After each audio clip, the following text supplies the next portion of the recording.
Magella. This is the third segment of our interview, and the way you answered that second question and elaborated on it was beautiful.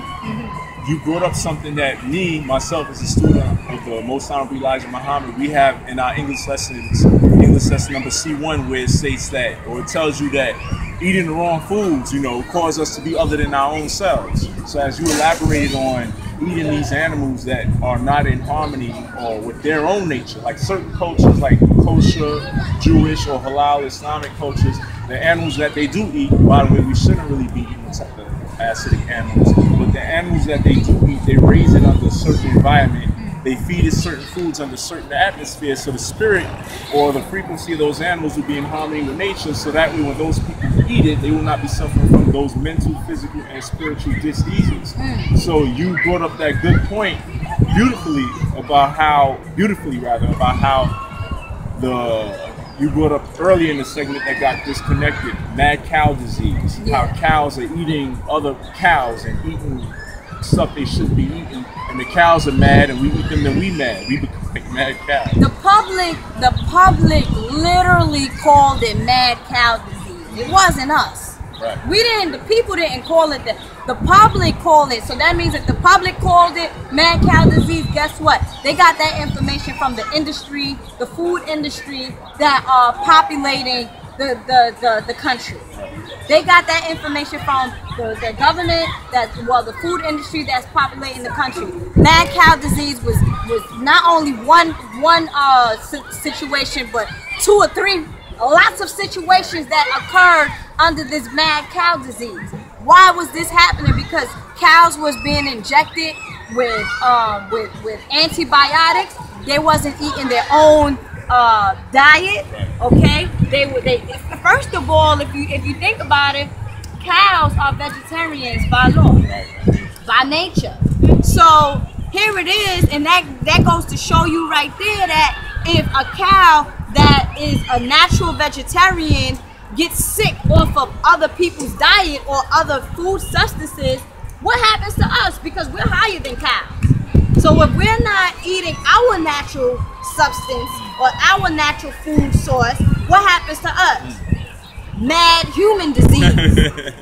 You see what I'm saying? And mad human disease basically is not getting along with each other, cursing each other out, killing, violence, listening and watching all of these low vibration TV shows.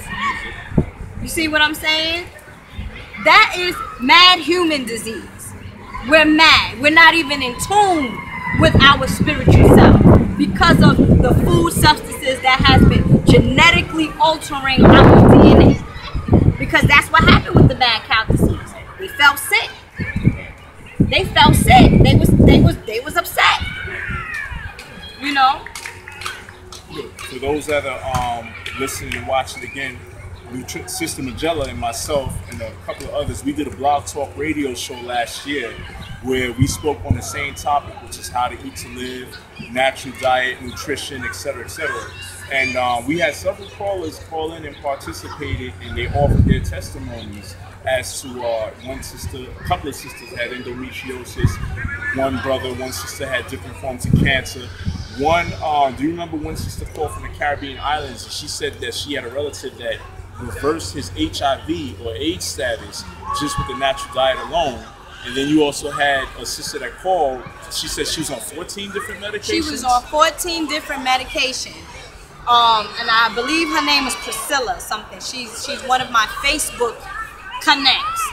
And because she follow my work and I do good work and I'm honest with what I do. I don't bamboozle nobody. I recommended her a plant-based diet, mainly juicing. I said, listen, this is what you do.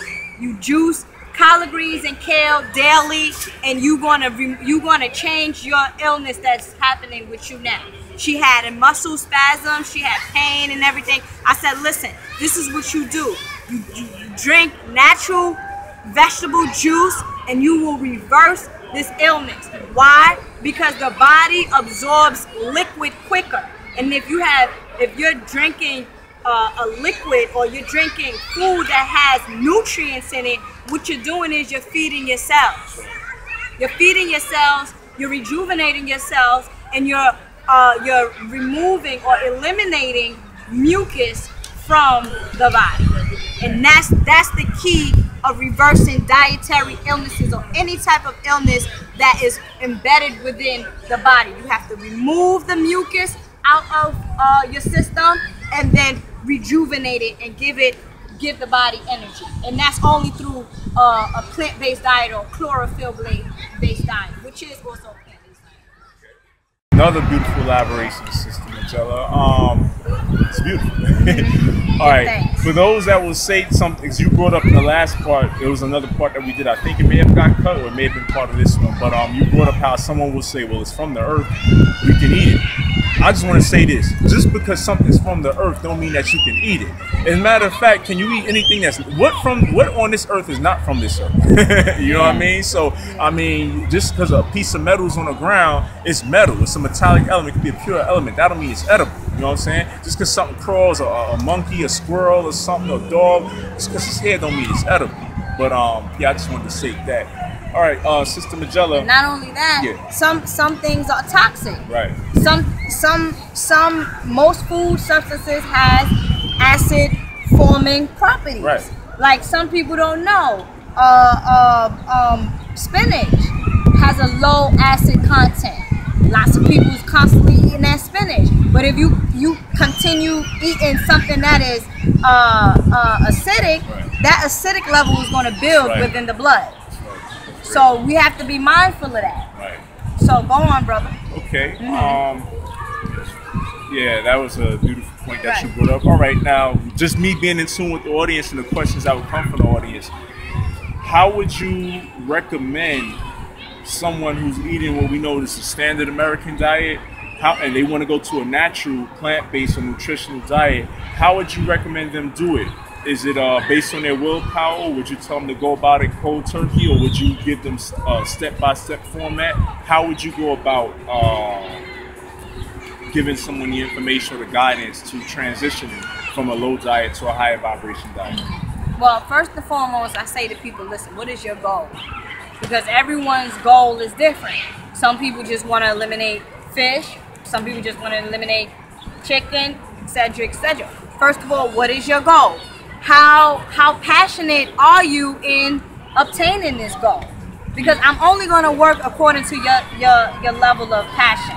I'm not going to push you no further than you don't want to be pushed, because that has happened to me. And I know that when you're not passionate and when you do not want to make that change, nobody can make you make the change. So what I say is to my clients that I do know that want to make the change, I say be patient with yourself. You know, if you want to get off the meat and you're a meat eater, at least you eat meat at least 4 times in a week, begin decreasing the amount of meat substance or acid forming foods that you eat. So as a result, you will begin eating meat twice a week, once a week. You see what I'm saying? And then as a result, you eliminate the amount of meat that you're eating, or you eliminate the acid forming food, and then now you incorporate more of the vegetables. You incorporate more of the fruits. You drink more water. You know, because water is the key. Lots of people,